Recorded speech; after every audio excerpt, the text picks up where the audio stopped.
आधुनिक हिंदी आर्य भाषा का प्रारंभ कब से माना जाता है? इसका उत्तर है 1000 ईस्वी से। अगला क्वेश्चन है, चंद्रधर शर्मा गुलेरी ने अवहट को क्या नाम दिया है? इसका उत्तर है पुरानी हिंदी। अगला क्वेश्चन है, हिंदी भारत के कितने राज्यों की राजभाषा है? इसका उत्तर है 9 राज्यों की। यह 9 राज्य हैं उत्तर प्रदेश, बिहार, झारखंड, मध्य प्रदेश, उत्तराखंड, हिमाचल प्रदेश, राजस्थान, हरियाणा और दिल्ली। गौरतलब है कि कुछ समय पहले तक छत्तीसगढ़ की राजभाषा भी हिंदी ही थी, परंतु छत्तीसगढ़ सरकार ने छत्तीसगढ़ की राजभाषा हिंदी को बदलकर छत्तीसगढ़ी कर दिया है। ध्वनि संकेतों को स्थायी रूप देने के लिए किसकी खोज की गई है? उत्तर है लिपि की। अगला क्वेश्चन है, भारतीय संविधान में किस भाषा को राजभाषा के रूप में चिन्हित किया गया है? इसका उत्तर है हिंदी भाषा को। अगला क्वेश्चन है, देवनागरी लिपि किस प्रकार की लिपि है? उत्तर है वैज्ञानिक लिपि। संस्कृत के महान वैयाकरण पाणिनि ने अपनी महान कृति अष्टाध्यायी में व्याकरण को क्या कहा है? उत्तर है शब्दानुशासन। अगला क्वेश्चन है, हिंदी भाषा का मानक रूप बालक कहाँ से सीखता है? उत्तर है विद्यालय से। अगला क्वेश्चन है, हिंदी को राजभाषा का दर्जा कब प्रदान किया गया? उत्तर है 14 सितंबर 1949 को। यह भी याद रखें कि भारतीय संविधान में भारत की राष्ट्रभाषा का कोई उल्लेख नहीं है। इसका अर्थ यह हुआ कि भारत की कोई राष्ट्रभाषा नहीं है। जहाँ तक हिंदी की बात करें तो इसे भारतीय संविधान के अनुच्छेद 343 के अंतर्गत राजभाषा का दर्जा दिया गया है। इसका अर्थ यह हुआ कि इसे राजकीय कार्यों में प्रयोग किया जा सकता है। दक्षिण भारतीय राज्यों के भारी विरोध तथा वोटों की राजनीति के चलते आज तक हिंदी को राष्ट्रभाषा का दर्जा प्रदान नहीं किया जा सका है। दक्षिण भारत हिंदी प्रचार सभा का मुख्यालय कहाँ स्थित है? इसका उत्तर है चेन्नई में। अगला क्वेश्चन है, हिंदी में मूल रूप से कितने रस माने गए हैं? इसका उत्तर है 9 रस। अगला क्वेश्चन है, संविधान की 8वीं अनुसूची में कितनी भारतीय भाषाएं शामिल हैं? इसका उत्तर है 22 भाषाएं।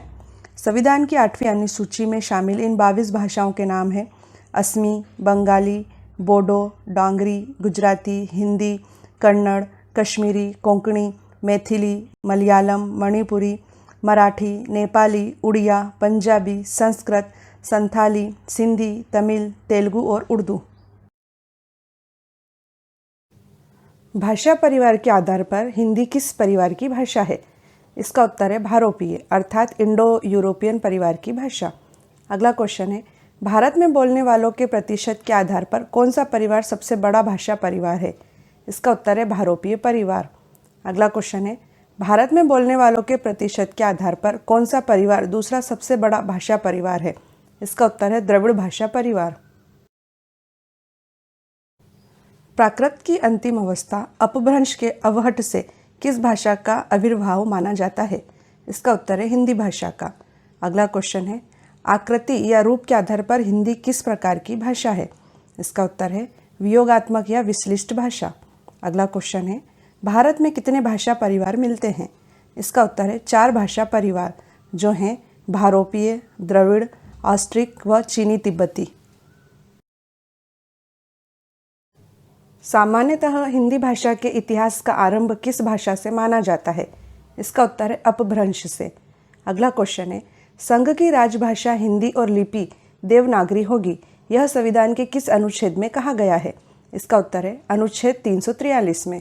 अगला क्वेश्चन है, वर्तमान हिंदी का प्रचलित रूप क्या है? इसका उत्तर है खड़ी बोली।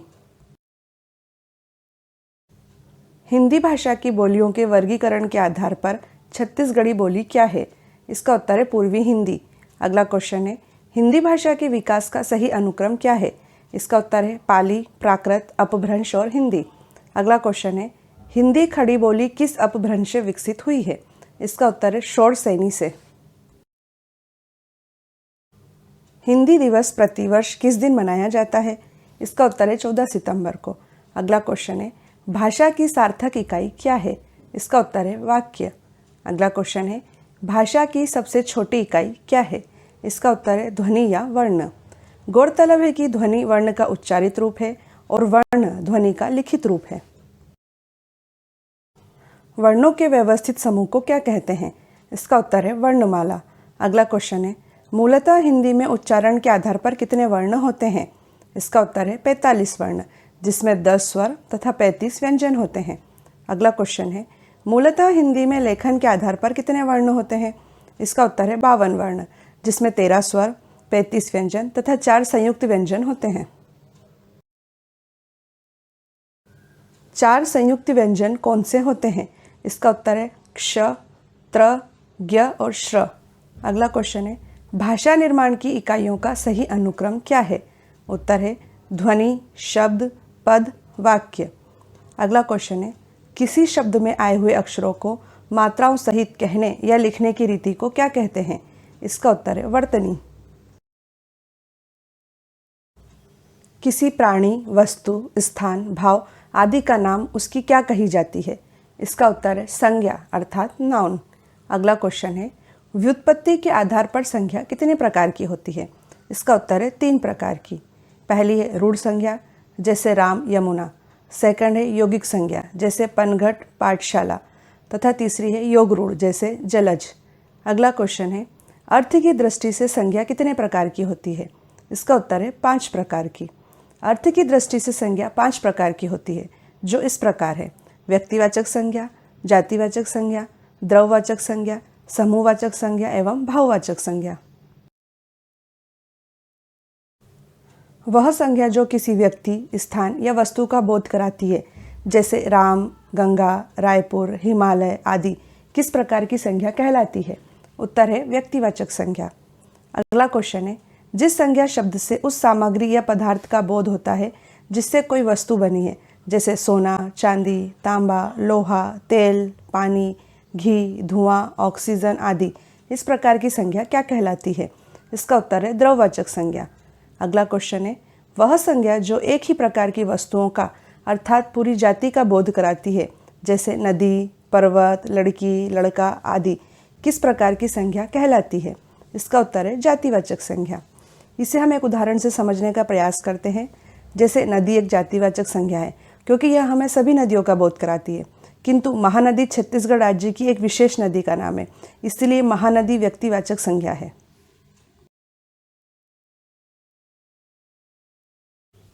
वह संज्ञा शब्द जो किसी एक व्यक्ति का वाचक न होकर समूह अथवा समुदाय के वाचक है, जैसे वर्ग, टीम, सभा, समिति, आयोग, परिवार, पुलिस, सेना, अधिकारी आदि, कौन सी संज्ञा कहलाते हैं? इसका उत्तर है समूहवाचक संज्ञा। अगला क्वेश्चन है, वह संज्ञा शब्द जो किसी भाव, गुण, दशा आदि का ज्ञान कराने वाले होते हैं, जैसे क्रोध, मिठास, यौवन आदि, कौन सी संज्ञा कहलाते हैं?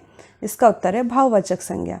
अगला क्वेश्चन है, शब्द के जिस रूप से यह जाना जाता है कि वर्णित वस्तु या व्यक्ति पुरुष जाति का है या स्त्री जाति का है, उसे लिंग अर्थात जेंडर कहते हैं। लिंग के द्वारा संज्ञा, सर्वनाम, विशेषण आदि शब्दों की जाति का बोध होता है। हिंदी में कितने लिंग हैं? इसका उत्तर है 2 लिंग, जो है पुल्लिंग और स्त्रीलिंग। विकारी शब्दों के जिस रूप से उनकी संख्या का बोध होता है उसे वचन कहते हैं। हिंदी में कुल कितने वचन हैं? इसका उत्तर है हिंदी में 2 वचन हैं, एक वचन तथा बहुवचन। अगला क्वेश्चन है, प्राण, दर्शन, आंसू, होश, बाल, हस्ताक्षर शब्द हमेशा किस वचन में प्रयुक्त होते हैं? इसका उत्तर है बहुवचन में। अगला क्वेश्चन है, संज्ञा या सर्वनाम का वाक्य के अन्य पदों विशेषतः क्रिया से जो संबंध होता है उसे क्या कहते हैं? इसका उत्तर है कारक।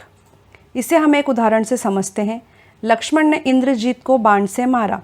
इस वाक्य में लक्ष्मण क्रिया का कर्ता है, इंद्रजीत इस मारण क्रिया का कर्म है। बाण से यह क्रिया संपन्न की गई है, अतः बाण क्रिया का साधन होने से करण कारक है। हिंदी में कारकों की संख्या कितनी मानी गई है? इसका उत्तर है 8 कारक। अगला क्वेश्चन है, हिंदी में 8 कारक कौन कौन से हैं? इसका उत्तर है कर्ता, कर्म, करण, संप्रदान, अपादान, संबंध, अधिकरण तथा संबोधन। अगला क्वेश्चन है, कर्ता कारक का कारक चिन्ह क्या होता है? इसका उत्तर है ने। कर्ता कारक का उदाहरण है, अध्यापक ने विद्यार्थी को डांटा। कर्म कारक का कारक चिन्ह क्या होता है? इसका उत्तर है को। कर्म कारक का उदाहरण है, माँ ने बच्चे को खाना खिलाया। अगला क्वेश्चन है, करण कारक का कारक चिन्ह क्या होता है? इसका उत्तर है से या के द्वारा। करण कारक का उदाहरण है, वह लड़का ठंड से कांप रहा था। अगला क्वेश्चन है, संप्रदान कारक का कारक चिन्ह क्या होता है? इसका उत्तर है को, के लिए। संप्रदान कारक का उदाहरण है भूखे के लिए रोटी लाओ। अपादान कारक का कारक चिन्ह क्या होता है? इसका उत्तर है से। अपादान कारक का उदाहरण है पेड़ से आम नीचे गिर गया। अगला क्वेश्चन है, संबंध कारक का कारक चिन्ह क्या होता है? इसका उत्तर है का, के, की। संबंध कारक का उदाहरण है यह दीपिका का घर है। नेक्स्ट क्वेश्चन है, अधिकरण कारक का कारक चिन्ह क्या होता है?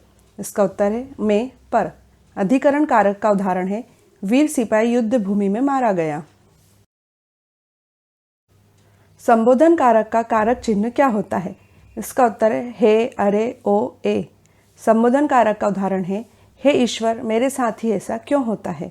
अगला क्वेश्चन है, संज्ञा के स्थान पर प्रयुक्त होने वाले शब्दों को क्या कहते हैं? इसका उत्तर है सर्वनाम। अगला क्वेश्चन है, मैं, तुम, हम, वे, आप आदि शब्द क्या हैं? इसका उत्तर है सर्वनाम। सर्वनाम के कितने भेद होते हैं? इसका उत्तर है 6 भेद। अगला क्वेश्चन है, सर्वनाम के 6 भेद कौन कौन से होते हैं? इसका उत्तर है पुरुषवाचक सर्वनाम, निश्चयवाचक सर्वनाम, अनिश्चयवाचक सर्वनाम, संबंधवाचक सर्वनाम, प्रश्नवाचक सर्वनाम और निजवाचक सर्वनाम। अगला क्वेश्चन है, मैं, तू, वह सर्वनाम के किस भेद में प्रयुक्त होते हैं? इसका उत्तर है पुरुषवाचक सर्वनाम में। यह, ये, वे सर्वनाम के किस भेद में प्रयुक्त होते हैं? इसका उत्तर है निश्चयवाचक सर्वनाम में। अगला क्वेश्चन है, कोई, कुछ सर्वनाम के किस भेद में प्रयुक्त होते हैं? इसका उत्तर है अनिश्चयवाचक सर्वनाम में। अगला क्वेश्चन है, जो, सो सर्वनाम के किस भेद में प्रयुक्त होते हैं? इसका उत्तर है संबंधवाचक सर्वनाम में। कौन, क्या सर्वनाम के किस भेद में प्रयुक्त होते हैं? इसका उत्तर है प्रश्नवाचक सर्वनाम में। अगला क्वेश्चन है, स्वयं, खुद, अपने आप सर्वनाम के किस भेद में प्रयुक्त होते हैं? इसका उत्तर है निजवाचक सर्वनाम में। अगला क्वेश्चन है, संज्ञा या सर्वनाम की विशेषता बताने वाले शब्दों को क्या कहते हैं? इसका उत्तर है विशेषण।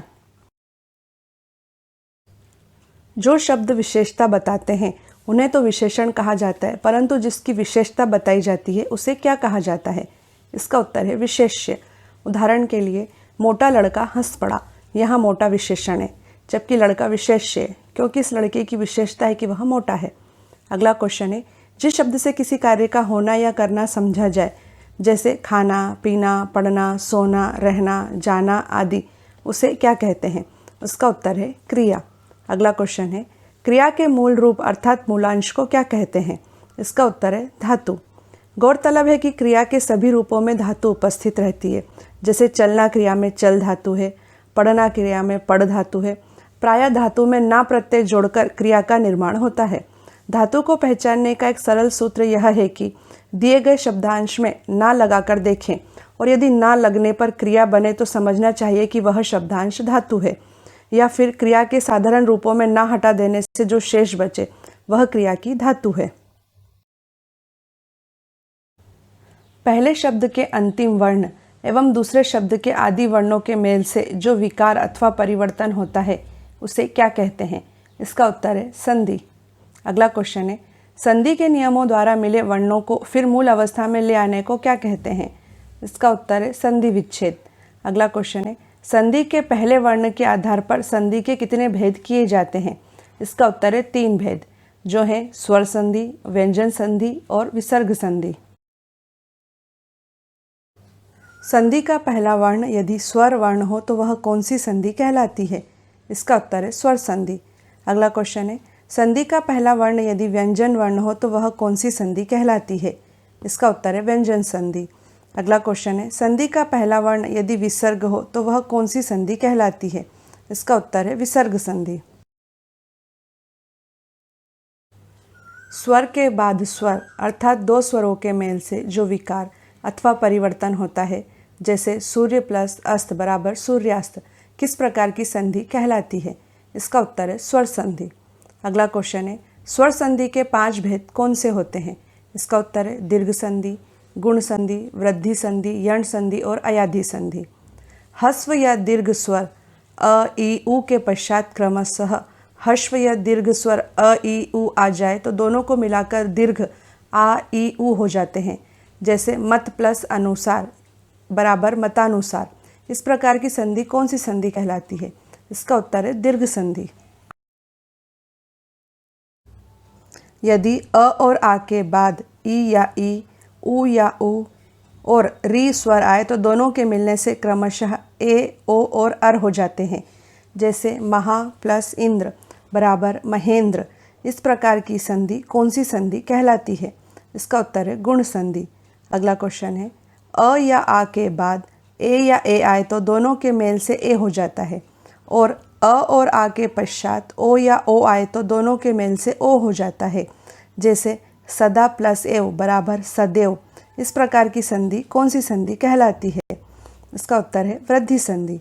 अगला क्वेश्चन है, यदि ई, उ और री के बाद भिन्न स्वर आए तो ई और ई का य, उ और उ का व तथा री का र हो जाता है। जैसे अति प्लस अधिक बराबर अत्यधिक। इस प्रकार की संधि कौन सी संधि कहलाती है? इसका उत्तर है यण संधि। यदि ए, ओ, औ स्वरों का मेल दूसरे स्वरों से हो तो ए का अय, ए का आय, ओ का अव और औ का आव के रूप में परिवर्तन हो जाता है। जैसे पो प्लस अन बराबर पवन। इस प्रकार की संधि कौन सी संधि कहलाती है? इसका उत्तर है अयादि संधि। अगला क्वेश्चन है, जो शब्दांश शब्दों के आदि अर्थात शुरुआत में जुड़कर उनके अर्थ में कुछ विशेषता लाते हैं, जैसे क धन पूत बराबर कपूत, वे क्या कहलाते हैं? इसका उत्तर है उपसर्ग, जिसे इंग्लिश में प्रीफिक्स कहते हैं। अगला क्वेश्चन है, संस्कृत के उपसर्गों की संख्या कितनी है? इसका उत्तर है 22। हिंदी के उपसर्गों की संख्या कितनी है? इसका उत्तर है 13। अगला क्वेश्चन है, उर्दू, अरबी तथा फारसी के उपसर्गों की संख्या कितनी है? इसका उत्तर है 19। अगला क्वेश्चन है, जो शब्दांश शब्दों के अंत में जुड़कर उनके अर्थ में विशेषता या परिवर्तन ला देते हैं, वे क्या कहलाते हैं? इसका उत्तर है प्रत्यय, जिसे इंग्लिश में सफिक्स कहते हैं। हम दयालु शब्द का उदाहरण लेते हैं। दया शब्द के अंत में आलू प्रत्यय जुड़ने से अर्थ में विशेषता आ गई है तथा वह दयालु बन गया है। प्रत्यय के कितने भेद हैं? इसका उत्तर है 2 भेद, जो कि है कृत प्रत्यय तथा तदित प्रत्यय। अगला क्वेश्चन है, वे प्रत्यय जो क्रिया के मूल रूप यानी धातु में जोड़े जाते हैं, जैसे चुन प्लस आव बराबर चुनाव, कौन से प्रत्यय कहलाते हैं? इसका उत्तर है कृत प्रत्यय। अगला क्वेश्चन है, वे प्रत्यय जो क्रिया के मूल रूप यानी धातु को छोड़कर अन्य शब्दों जैसे संज्ञा, सर्वनाम, विशेषण एवं अवयव में जुड़ते हैं, जैसे भूख प्लस आ बराबर भूखा, कौन से प्रत्यय कहलाते हैं? इसका उत्तर है तदित प्रत्यय। 2 अथवा 2 से अधिक शब्दों से मिलकर बने हुए नए सार्थक शब्द को क्या कहते हैं? इसका उत्तर है समास। अगला क्वेश्चन है, समस्त पद के सभी पदों को अलग अलग किए जाने की प्रक्रिया क्या कहलाती है? इसका उत्तर है समास विग्रह या व्यास। अगला क्वेश्चन है, समास रचना में प्रायः 2 पद होते हैं, जहाँ पहले को पूर्व पद तो दूसरे को क्या कहते हैं? इसका उत्तर है उत्तर पद। जैसे राजपुत्र में पूर्व पद राज्य है और उत्तर पद पुत्र है। समास के 6 मुख्य भेद कौन से हैं? इसका उत्तर है अव्ययी भाव समास, तत्पुरुष समास, कर्मधारय समास, द्विगु समास, द्वंद्व समास और बहुब्रीहि समास। अगला क्वेश्चन है, जिस समास का पहला पद अर्थात पूर्व पद अवयव तथा प्रधान हो, जैसे प्रति प्लस दिन प्रतिदिन, इस प्रकार के समास को कौन सा समास कहते हैं? इसका उत्तर है अव्ययी भाव समास। अगला क्वेश्चन है, जिस समास में बाद का अथवा उत्तर पद प्रधान होता है तथा दोनों पदों के बीच का कारक चिन्ह लुप्त हो जाता है, जैसे राजा का कुमार बराबर राजकुमार, उसे कौन सा समास कहते हैं? इसका उत्तर है तत्पुरुष समास। जिस समस्त पद का उत्तर पद प्रधान हो तथा पूर्व पद व उत्तर पद में उपमान उपमेय अथवा विशेषण विशेष से संबंध हो, जैसे महान है जो देव बराबर महादेव, किस प्रकार का समास कहलाता है? उत्तर है कर्मधारय समास। अगला क्वेश्चन है, जिस समस्त पद का पूर्व पद संख्यावाचन विशेषण हो, जैसे 2 पहरों का समूह बराबर दोपहर, किस प्रकार का समास कहलाता है? इसका उत्तर है द्विगु समास। अगला क्वेश्चन है, जिस समस्त पद के दोनों पद प्रधान हो तथा विग्रह करने पर और एवं या अथवा लगता हो, जैसे सुख और दुख बराबर सुख दुख, माता और पिता बराबर माता पिता, किस प्रकार का समास कहलाता है? इसका उत्तर है द्वंद्व समास। जिस समस्त पद में कोई पद प्रधान नहीं होता तथा दोनों पद मिलकर किसी तीसरे नए पद का निर्माण करते हैं, जैसे नीलाकंठ, नील है कंठ जिसका, अर्थात शिव। यहाँ पर दोनों पदों ने मिलकर एक तीसरे पद शिव का संकेत किया है, इसीलिए इस प्रकार का समास कौन सा समास कहलाता है? इसका उत्तर है बहुब्रीहि समास। अगला क्वेश्चन है, संधि तथा समास में मुख्य अंतर क्या होता है? इसका उत्तर है संधि वर्णों का मेल है, जबकि समास शब्दों का मेल है। अगला क्वेश्चन है, हिंदी में अनेक शब्द संस्कृत से सीधे आए हैं और आज भी हम इनका उसी रूप में प्रयोग कर रहे हैं, अतः संस्कृत के ऐसे शब्द जिसे हम ज्यों का त्यों प्रयोग में लाते हैं, जैसे अग्नि, वायु, सूर्य आदि, कौन से शब्द कहलाते हैं? इसका उत्तर है तत्सम शब्द। हिंदी में अनेक शब्द ऐसे हैं जो निकले तो संस्कृत से ही हैं, पर प्राकृत अपभ्रंश पुरानी हिंदी से गुजरने के कारण बहुत बदल गए हैं, जैसे उज्ज्वल उजाला हो गया है। ऐसे शब्द क्या कहलाते हैं? इसका उत्तर है तद्भव शब्द। अगला क्वेश्चन है, ऐसे शब्द जो क्षेत्रीय प्रभाव के कारण परिस्थिति व आवश्यकता अनुसार प्रचलित हो गए हैं, जैसे थैला, गड़बड़, पेट, पगड़ी, लोटा आदि, ऐसे शब्द क्या कहलाते हैं? इसका उत्तर है देशज या देशी शब्द। अगला क्वेश्चन है, अन्य देश की भाषा से आए हुए शब्द कौन से शब्द कहलाते हैं? इसका उत्तर है विदेशज शब्द। गौरतलब है कि हिंदी में अनेक शब्द ऐसे हैं जो हैं तो विदेशी मूल के हैं, परंतु परस्पर संपर्क के कारण हमारे यहाँ प्रचलित हो गए हैं। विदेशज शब्दों में से कुछ को ज्यों का त्यों अपना लिया गया है, जैसे ऑर्डर, कंपनी, कैंप, क्रिकेट इत्यादि, जबकि कुछ को हिंदीकरण अर्थात तदभवीकरण करके अपनाया गया है, जैसे ऑफिसर का अफसर, लेंटर्न का लालटेन, हॉस्पिटल का अस्पताल, कैप्टन का कप्तान इत्यादि। काव्य को पढ़ने या सुनने से जिस आनंद की अनुभूति होती है उसे क्या कहा जाता है? इसका उत्तर है रस। अगला क्वेश्चन है, मूलतः रस नोही माने जाते हैं, परंतु बाद में हिंदी भाषा के आचार्यों ने किन दो और रसों को मान्यता दी है? इसका उत्तर है वत्सल्य रस व भक्ति रस। श्रृंगार रस के व्यापक दायरे में वत्सल रस व भक्ति रस आ जाते हैं, इसीलिए रसों की संख्या नोही मानना ज़्यादा उपयुक्त है। अगला क्वेश्चन है, श्रृंगार रस का स्थायी भाव क्या है? इसका उत्तर है रति या प्रेम। हास्य रस का स्थायी भाव क्या है? इसका उत्तर है हास। अगला क्वेश्चन है, करुण रस का स्थायी भाव क्या है? इसका उत्तर है शोक। अगला क्वेश्चन है, वीर रस का स्थायी भाव क्या है? इसका उत्तर है उत्साह। रौद्र रस का स्थायी भाव क्या है? इसका उत्तर है क्रोध। अगला क्वेश्चन है, भयानक रस का स्थायी भाव क्या है? इसका उत्तर है भय। अगला क्वेश्चन है, विभत्स रस का स्थायी भाव क्या है? इसका उत्तर है जुगुप्सा या घृणा। अद्भुत रस का स्थायी भाव क्या है? इसका उत्तर है विस्मय या आश्चर्य। अगला क्वेश्चन है, शांत रस का स्थायी भाव क्या है? इसका उत्तर है शम या निर्वेद। अगला क्वेश्चन है, वत्सल्य रस का स्थायी भाव क्या है?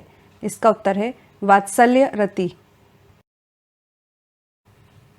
भक्ति रस का स्थायी भाव क्या है? इसका उत्तर है भगवद विषयक रति या अनुराग। अगला क्वेश्चन है, किस रस को रसराज या रसपति कहा जाता है?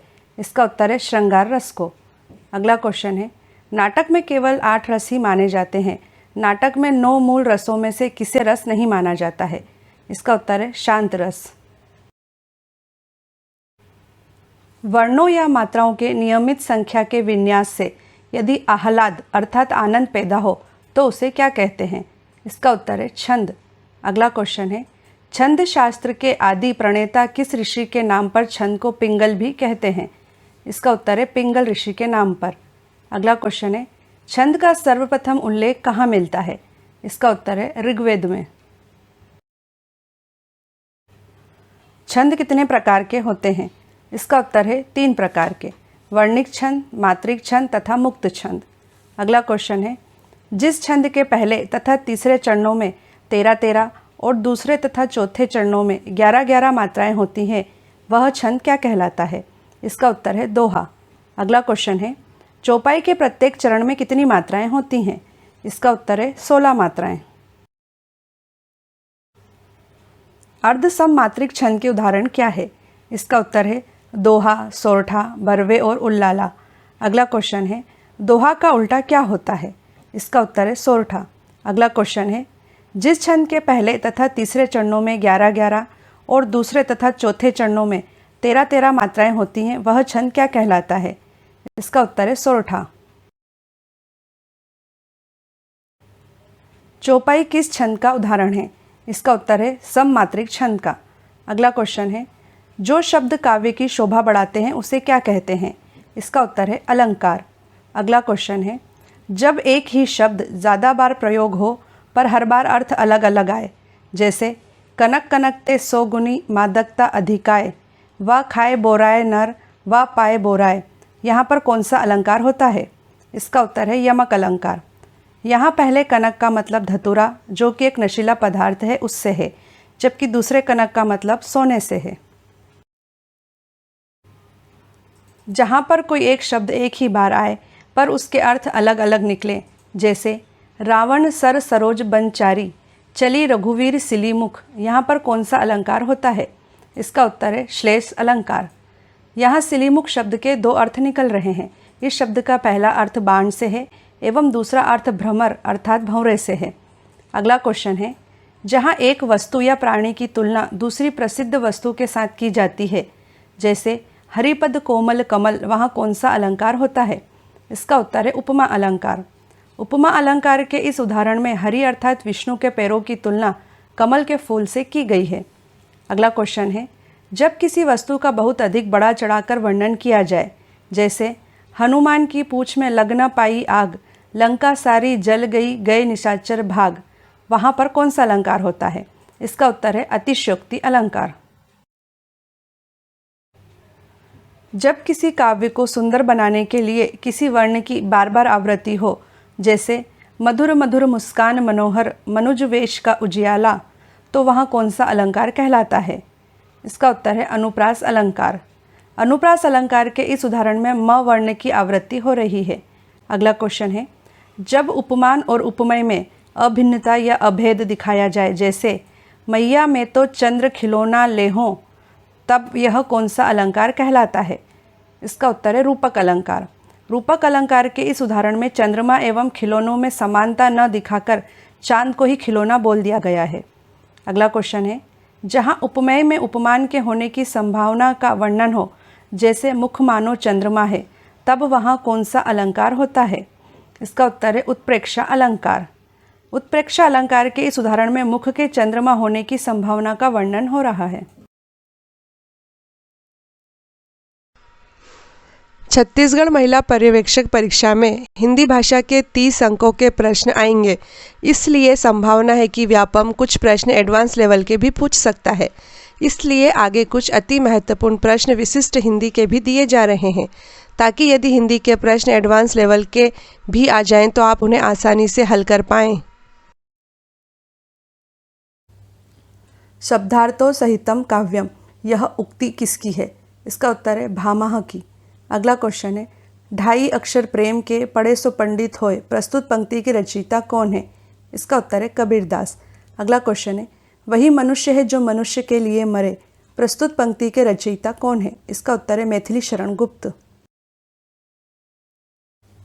पंचतंत्र के रचनाकार कौन है? इसका उत्तर है विष्णु शर्मा। अगला क्वेश्चन है कालिदास का सबसे प्रसिद्ध नाटक कौन सा है? इसका उत्तर है अभिज्ञान शाकुंतलम। अगला क्वेश्चन है अष्टाध्यायी किन की रचना है? इसका उत्तर है पाणिनि की।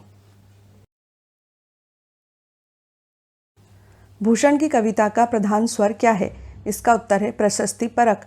अगला क्वेश्चन है हिंदी के प्रथम गद्यकार कौन है? इसका उत्तर है लल्लू लाल। अगला क्वेश्चन है हिंदी के सर्वप्रथम प्रकाशित पत्र का नाम क्या है? इसका उत्तर है उद्दंत मार्तंड। कबीरदास की भाषा क्या थी? इसका उत्तर है सग्गुक्कड़ी भाषा। अगला क्वेश्चन है शिवा वावनी के रचनाकार कौन है? इसका उत्तर है भूषण। अगला क्वेश्चन है प्रबंध काव्य ग्रंथ यशोधरा में प्रयुक्त पंक्ति सखी वे मुझसे कहकर जाते के रचयिता कौन है? इसका उत्तर है मैथिली शरण गुप्त। साच बराबर तप नहीं, झूठ बराबर पाप, इस पंक्ति के रचयिता कौन है? इसका उत्तर है कबीरदास। अगला क्वेश्चन है तुलसीदास कृत रामचरितमानस की भाषा क्या है? इसका उत्तर है अवधी। अगला क्वेश्चन है, भूषण किस रस के कवि थे? इसका उत्तर है वीर रस। हिंदी भाषा के विकास के किस काल को स्वर्ण काल कहा जाता है? इसका उत्तर है भक्ति काल। अगला क्वेश्चन है, सूरदास के गुरु कौन थे? इसका उत्तर है बल्लभाचार्य। अगला क्वेश्चन है, कामायनी किस प्रकार का ग्रंथ है? इसका उत्तर है महाकाव्य। पल्लव के रचयिता कौन है? इसका उत्तर है सुमिंद्रानंदन पंत। अगला क्वेश्चन है, चिंतामणि के रचयिता कौन है? इसका उत्तर है पंडित रामचंद्र शुक्ल। अगला क्वेश्चन है, कबीरदास किस काव्य के प्रमुख कवि हैं? इसका उत्तर है निर्गुण भक्ति काव्य। श्रद्धा किस कृति की नायिका है? इसका उत्तर है जयशंकर प्रसाद के महाकाव्य कामायनी की। अगला क्वेश्चन है, बुंदेले हर बोलो के मुँह हमने सुनी कहानी थी, खूब लड़ी मर्दानी वह तो झांसी वाली रानी थी। इन पंक्तियों की रचयिता कौन है? इसका उत्तर है सुभद्रा कुमारी चौहान। अगला क्वेश्चन है, मुझे तोड़ लेना वनमाली, उस पथ में देना तुम फेंक, मातृभूमि पर शीश चढ़ाने जिस पथ जाएं वीर अनेक। इन पंक्तियों के रचयिता कौन है? इसका उत्तर है माखनलाल चतुर्वेदी। पद्मावत किसकी रचना है? इसका उत्तर है मालिक मोहम्मद जायसी। अगला क्वेश्चन है, बेताल पचीसी के रचनाकार कौन है? इसका उत्तर है सदल मिश्र। अगला क्वेश्चन है, सुहाग के नूपुर के रचयिता कौन है? इसका उत्तर है अमृतलाल नागर। छायावाद के प्रवर्तक कौन है? इसका उत्तर है जयशंकर प्रसाद। अगला क्वेश्चन है, रामधारी सिंह दिनकर को भारतीय ज्ञानपीठ पुरस्कार उनकी किस कृति के लिए प्राप्त हुआ था? इसका उत्तर है उर्वशी। अगला क्वेश्चन है, हिंदी साहित्य के इतिहास के सर्वप्रथम लेखक का नाम क्या है? इसका उत्तर है गारसा द तासी। रानी केतकी की कहानी के रचयिता कौन है? इसका उत्तर है इंशा अल्लाह खां। अगला क्वेश्चन है, रसिक प्रिया के रचयिता कौन है? इसका उत्तर है केशव दास। अगला क्वेश्चन है, कुटुच के रचयिता कौन है? इसका उत्तर है हजारी प्रसाद द्विवेदी। भारत भारती नामक काव्य के रचनाकार कौन है? इसका उत्तर है मैथिली शरण गुप्त। अगला क्वेश्चन है, मैथिली शरण गुप्त को राष्ट्रकवि की उपाधि किस रचना के लिए मिली थी? इसका उत्तर है भारत भारती। अगला क्वेश्चन है, प्रसिद्ध कहानी हार की जीत के कहानीकार कौन है? इसका उत्तर है सुदर्शन। आंसू काव्य के रचनाकार कौन है? इसका उत्तर है जयशंकर प्रसाद। अगला क्वेश्चन है, चंदन विष व्यापत नहीं लिपटे रहत भुजंग, इस पंक्ति के रचयिता कौन है? इसका उत्तर है रहीम। अगला क्वेश्चन है, परहित सरिस धर्म नहीं भाई, पर पीड़ा सम नहीं अथमाई, इस पंक्ति के रचयिता कौन है? इसका उत्तर है तुलसीदास। हिंदी साहित्य के आरंभिक काल को आचार्य रामचंद्र शुक्ल ने क्या कहा है? इसका उत्तर है वीरगाथा काल। अगला क्वेश्चन है, चंद बरदाई, जगनिक तथा मधुकर किस काल के कवि हैं? इसका उत्तर है वीरगाथा काल। अगला क्वेश्चन है, पृथ्वी रास रासों के रचनाकार कौन है? इसका उत्तर है चंद बरदाई। हिंदी का आदि कवि किसे माना जाता है? इसका उत्तर है स्वयंभू। अगला क्वेश्चन है, हरिशंकर परसाई किस प्रकार के लेखक हैं? इसका उत्तर है व्यंग लेखक। अगला क्वेश्चन है, रामचरितमानस में कितने कांड हैं? इसका उत्तर है 7 कांड। गौरतलब है कि रामचरितमानस को तुलसीदास ने 7 कांडों में विभक्त किया है। इन 7 कांडों के नाम है बालकांड, अयोध्या कांड, अरण्य कांड, किष्किंधा कांड, सुंदर कांड, लंका कांड और उत्तरकांड। छंदों की संख्या के अनुसार बालकांड और किष्किंधा कांड क्रमशः सबसे बड़े और सबसे छोटे कांड हैं। परख उपन्यास के लेखक कौन है? इसका उत्तर है जैनेन्द्र। अगला क्वेश्चन है, हिंदी गद्य का जन्मदाता किसे माना जाता है? इसका उत्तर है भारतेंदु हरिश्चंद्र। अगला क्वेश्चन है, कालिदास की अभिज्ञान शाकुंतलम का हिंदी भाषा में अनुवाद किसने किया था? इसका उत्तर है राजा लक्ष्मण सिंह ने। किसे हिंदी का तोता कहा जाता है? इसका उत्तर है अमीर खुसरो को। अगला क्वेश्चन है, रामधारी सिंह दिनकर किस रस के कवि माने जाते हैं? इसका उत्तर है वीर रस। अगला क्वेश्चन है, सूर्यकांत त्रिपाठी निराला को कैसा कवि माना जाता है? इसका उत्तर है क्रांतिकारी कवि।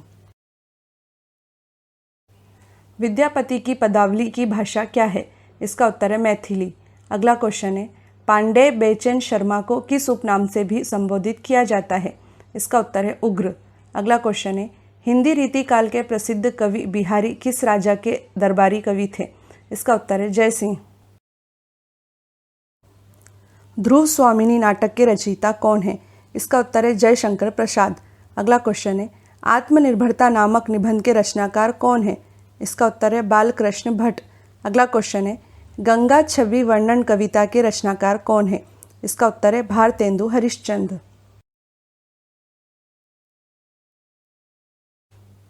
संदेश रासक के रचयिता कौन है? इसका उत्तर है अब्दुल रहमान। अगला क्वेश्चन है, साखी के रचयिता कौन है? इसका उत्तर है कबीरदास। अगला क्वेश्चन है, बेर क्रोध का आचार्य मुरब्बा है, यह प्रसिद्ध कथन किसका है? इसका उत्तर है रामचंद्र शुक्ल। भ्रमर गीत के रचयिता कौन है? इसका उत्तर है सूरदास। अगला क्वेश्चन है, ईदगाह कहानी के रचनाकार कौन है? इसका उत्तर है प्रेमचंद। अगला क्वेश्चन है, वीरों का कैसा हो वसंत कविता की रचयिता कौन है? इसका उत्तर है सुभद्रा कुमारी चौहान। नाभादास, नंददास, रसखान तथा अमीर खुसरो में से कौन भक्ति काल का कवि नहीं है? इसका उत्तर है अमीर खुसरो।